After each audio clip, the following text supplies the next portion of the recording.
Jadi kita bersyukur sekali lagi masih dipertemukan oleh Tuhan lewat kesempatan yang indah pada siang hari ini, ya. Baik, hari ini kita akan menyampaikan pembelajaran kita. Namun sebelum kita menyampaikan pembelajaran kita, maka hal yang pertama yang perlu kita lihat adalah tentang kebersihan, ya. Baik itu kebersihan yang ada di dalam diri kita maupun kebersihan yang ada di dalam gelas, ya. Karena itu Pak Guru mengajak untuk kita melihat kembali yang sampai ada kotoran-kotoran yang ada di sebelah Anda punya kaki. Coba lihat. Dan kalau semuanya sudah beres, ya, kita mulai pembelajaran kita. Namun sebelum kita mulai, Pak Guru mengajak salah satu anak untuk pimpin kita di dalam doa. Mari satu anak untuk pimpin.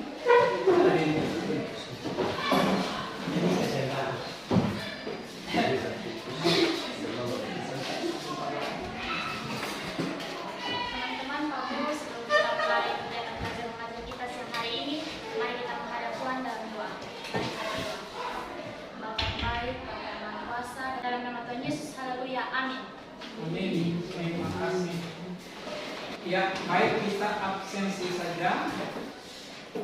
Kita tulis absen satu persatu. Pak Guru hanya tanya saja. Siapa yang tidak hadir? Hadir semua. Hadir semua. Ya, kita mulai pembelajaran kita hari ini. Pembelajaran kita pada minggu yang lalu itu berbicara tentang apa? Apa kira-kira? Pembahasan kita minggu lalu berbicara tentang apa? Tentang demokrasi dan HAM atau praktek demokrasi dan HAM di Indonesia, ya. Jadi praktek demokrasi dan HAM di Indonesia. Itu pelajaran kita minggu yang lalu.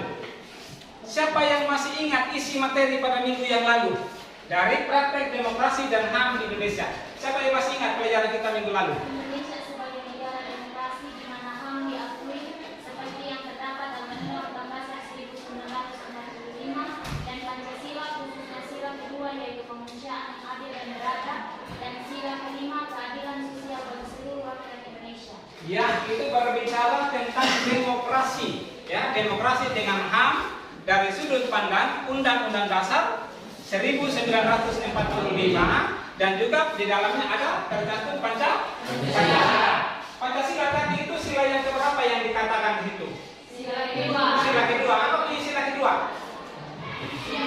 Kemanusiaan yang adil dan beradab. Dan tadi sila keberapa? Sila kelima yaitu? Ya, dari dua sila ini mau diperlihatkan kepada kita bahwa setiap kita harus memperlakukan keadilan itu kepada siapa? Sesama atau semua orang, ya. Jadi semua orang harus diperlakukan secara adil, ya. Itu tertuang di dalam Pancasila, khususnya sila yang kedua dan yang kelima tadi. Ada lagi yang masih ingat pelajaran minggu lalu? Ada? Ya, coba. Sistem pemerintahan Orde Lama dan Orde Baru dengan pergantian presiden. Ya, sistem pemerintahan, ya, sistem pemerintahan Orde Lama dan Orde Baru. Itu kira-kira yang kita pelajaran pada minggu yang lalu. Karena kita masih mengingat pelajaran kita pada minggu yang lalu, maka hari ini kita boleh masuk lagi dalam satu pembahasan yang baru, yaitu berbicara tentang demokrasi dan HAM dari perspektif Alkitab, ya. Jadi Anda coba lihat di dalam buku paket Anda situ, bab yang ketiga itu berbicara tentang demokrasi dan hak asasi manusia dari perspektif Alkitab. Sudah lihat semua? Sudah. Kata perspektif itu sama dengan kata apa? Sudut pandang, ya. Dari sudut pandang siapa? Alkitab. Oke, itu yang pertama tadi, ya. Bahwa ketika kita berbicara tentang demokrasi, berbicara tentang hak di Indonesia, maka kita juga dua hal ini menjadi hal yang sangat penting yang diperdebatkan di Indonesia sekarang ini. Kenapa? Karena ketika bicara tentang demokrasi, itu bicara tentang sistem pemerintahan. Kalau yang dulu ini kita sudah mengetahui bahwa demokrasi adalah pemerintahan dari rakyat, oleh rakyat, untuk rakyat. Jadi pemerintahan dari rakyat, oleh rakyat, untuk rakyat. Sehingga kekuasaan tertinggi itu ada di tangan rakyat. Saat manakah kekuasaan tertinggi itu kita katakan ada di tangan rakyat? Pada saat kita melaksanakan pesta demokrasi. Yaitu memilih siapa? memilih presiden atau memilih pemimpin yang ada dalam sebuah wilayah. Apakah itu kepala desa, apakah itu gubernur, apakah itu bupati, apakah itu presiden, dan juga legislatif. Ya, jadi demokrasi kita dijalankan di situ. Nah, yang lebih ditekankan dalam perspektif Alkitab itu adalah tentang sebuah kekerasan. Bahwa ketika kita melanggar HAM, itu sama dengan kita melanggar apa yang diperintahkan oleh Allah di dalam Alkitab. Pertanyaannya adalah begini. Siapa yang tahu kira-kira adakah raja yang merampas hak orang lain? Siapa? Raja Ahab. Oke, kenapa Raja Ahab? Merampas hak miliknya Nabot. Hak apa dia di itu? Apa yang dia lakukan? Kebun. Ya. Apa yang diperlihatkan di situ? Yang diperlihatkan adalah ada Nabot ini memiliki kebun anggur, tapi ingin dikuasai oleh Raja Ahab.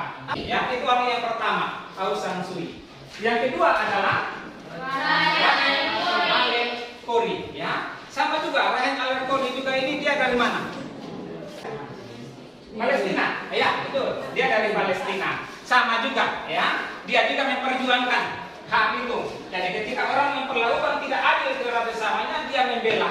Dia tidak mau menonton saja, tetapi dia membela apa yang menjadi hak daripada orang lain. Jadi HAM itu sudah berlangsung di dalam kehidupan manusia, apakah itu di Indonesia ataupun di negara-negara lain sudah diperlakukan hak itu sebagai sebuah pelanggaran. Ya, oke, itu poin kita. Sekarang kita melihat dari pada kesaksian Alkitab. Apa kesaksian Alkitab? Yang pertama adalah hubungan antara Allah dengan manusia. Ya. Poin yang kedua adalah hubungan antara manusia dengan dia punya sesama. Adakah ya di antara kita yang bisa hidup untuk dirinya sendiri? Ya, tidak ada. Kalaupun ada, berarti hidupnya tidak menyenangkan. Pasti dia butuh orang lain. Yang ketiga adalah bahwa antara manusia dengan alam ciptaan ini. Jadi ketika Tuhan menciptakan langit dan bumi serta segala isinya, ingat bahwa di dalamnya ada mandat yang diberikan oleh Allah kepada manusia.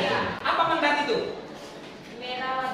Merawat dan menjaga dan melindungi alam semesta ini. Bukan kita merusaknya. Ya. Berbicara tentang kasih yang ini, apakah kita mampu seperti Allah? Tidak mampu. Ya. Tetapi harus kita menunjukkan bahwa kita mengasihi Allah dan mengasihi sesama. Yang berikut adalah rela berkorban. Apakah yang rela berkorban di tempat ini? Mungkin ada ya, tapi kita kadang-kadang memberikan bantuan kepada orang lain. Kita juga harus melihat dulu apa yang akan kita alami ya. Jangan sampai kita memberikan bantuan kepada orang lain yang selamat, kita yang mati. Kan pengorbanan ya, yang sia-sia kan gitu ya. Jadi jangan kita mengorbankan diri, menolong orang lain, tapi merugikan diri. Ya, oke. Ada lagi yang ingin bertanya sebelum kita masuk dalam diskusi kelompok? Tidak ada? Ya, kalau tidak ada, kita bentuk kelompok dulu untuk kita berdiskusi. Ya, balik sudah. Kita berdiskusi dalam bentuk kelompok. Ya, ini ada LKPD-nya yang di sana kerjakan oke.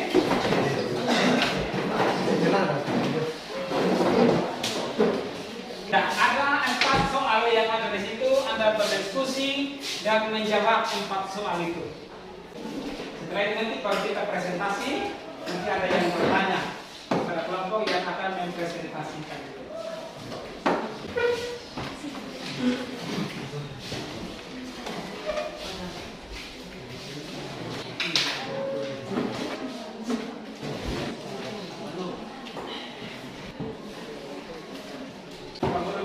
Kelompok 1 untuk mempresentasikan. Mari buat 3 orang mempresentasikan.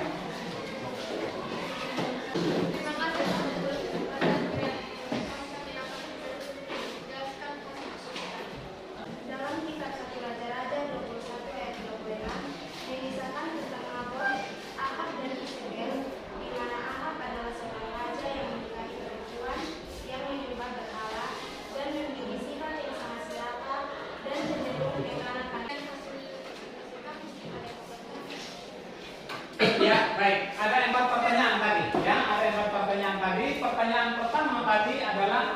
isi. Apa isi dari kita? 1 Raja-Raja ya. Yang 1 Raja-Raja ayat pertama hingga ayat yang ke-16 ya. Apa isinya? Isinya tadi sudah dijelaskan oleh kelompok bahwa apa yang terjadi dengan Ahab, apa yang terjadi dengan Isabel, dan apa yang terjadi dengan Nabal sendiri. Oke, kelompok sudah menjawab tadi kurang lebih 4 pertanyaan ini. Kelompok telah memberikan kesempatan kepada siapa saja yang ingin bertanya supaya kelompok bisa menjawab pertanyaannya. Ada yang ingin bertanya pada kelompok? Ya, ada Pak. Ada, ya. Kelompok ada yang ingin bertanya? Ketika Nabot tidak memberikan bagian ambil kepada raja, apakah sebab raja tidak Nabot? Kami akan menjawab soal dari Linda. Jawabannya, yang namanya raja, ia memerintah kepada pengawalnya untuk pergi bertemu dengan Nabot. Oke, ada lagi yang ingin bertanya pada kelompok? Kira-kira? Ada? Tidak lagi? Tidak lagi? Ya, kalau tidak ada lagi, kita berikan kesempatan kepada kelompok untuk menutup diskusi kita hari ini. Kita berikan aplaus bagi mereka. Ya, dari hasil materi kita sampai dengan diskusi kelompok tadi, kita sampailah pada sebuah kesimpulan. Apa kesimpulannya kira-kira? Bahwa demokrasi dan HAM adalah 2 hal yang tidak boleh terpisah dari kehidupan manusia. Jadi kita berbicara tentang segambar dan serupa dengan alam, berarti kita juga harus mengakui bahwa di dalam diri orang lain ada gambaran diri Allah. Jadi kita tidak boleh berbuat sewenang-wenang kepada orang lain. Bisa? Kita lakukan itu? Sebagai remaja Kristen bisa tidak kita lakukan? Bisa. Kita akan praktekkan HAM di dalam kehidupan kita sehari-hari? Bisa. Itu tadi yang kita bilang bahwa ketika kita bertemu dengan orang yang membutuhkan pertolongan, kita tidak menonton saja, tetapi kita membantu atau menolong dia. Selagi kita bisa membantu. Ya, kalau kita tidak bisa membantu, pasti kita katakan kita tidak bisa bantu. Tetapi kalau kita bisa bantu, itulah yang akan kita lakukan terhadap orang lain. Oke, itu kira-kira materi kita pada hari ini. Nanti pada minggu depan, ya, minggu depan kita akan lanjutkan lagi pada materi kita, masih pada materi yang ini, ya, masih materi tentang demokrasi dan HAM dari perspektif Alkitab. Yang ada di dalamnya itu nanti lebih banyak kita bicara tentang hukuman mati, apalagi aborsi dan eutanasia. Ya, jadi minggu depan kita akan bicara lagi masih dalam pokok bahasa ini. Oke, kembali sudah pada posisi masing-masing. Nanti minggu depan kita lanjutkan lagi pada pokok bahasa yang sama dengan isi materinya yang berbeda. Karena itu sebelum kita pulang, mari kita menghadap Tuhan di dalam doa. Kita berdoa. Segala puji dan syukur kami naikkan kehadiran hadirat-Mu Tuhan, karena kasih dan penyertaan-Mu sepanjang kehidupan kami sungguh kami rasakan bahwa Tuhan tidak pernah meninggalkan kami anak-anak-Mu. Amin. Baik, hari ini kita sampai di sini saja. Terima kasih dan salam. Siap.